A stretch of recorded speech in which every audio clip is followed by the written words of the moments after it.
आणि आता प्रत्येक कॅन्सरच्या रुग्णासाठी एक खास लस असणार आहे। मॉडर्ना आणि मर्कच्या mRNA या लसीनं उच्च जोखमीच्या मेलेनोमावर अत्यंत आश्वासक परिणाम दाखवलेत।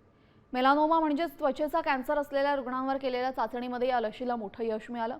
हे इम्युनोथेरपी औषधासोबत दिल्यानं शस्त्रक्रियेनंतर कॅन्सर पुन्हा होण्याचा आणि पसरण्याचा धोका यशस्वीपणे कमी करण्यात आलेला आहे। तिसऱ्या टप्प्यातील चाचणीमध्ये ही पद्धत प्रभावी ठरली असून संपूर्ण डेटा आणि दीर्घकालीन जगण्याच्या दराचा निकाल अद्याप प्रलंबित आहे। दरम्यान कॅन्सरची लस नेमकी कशी काम करणार आहे पाहूयात। या लशीचं नाव इन्स्टिसेरमना असं आहे। लस कॅन्सर रुग्णाच्या ट्यूमरच्या जेनेरिक माहितीच्या आधारे तयार केली जाते।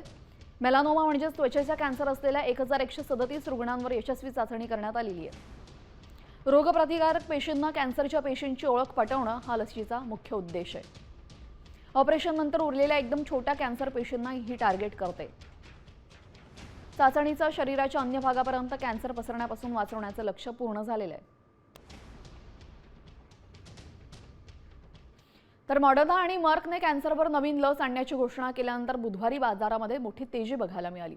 या घोषणेमुळे त्यांचे शेअर्स तब्बल 177% उसळून $174.38 पोहोचले। तसंच त्यांच्या भागीदार कंपनी मर्कच्या शेअरमध्ये देखील सुमारे 13% वाढ नोंदवली गेली आहे।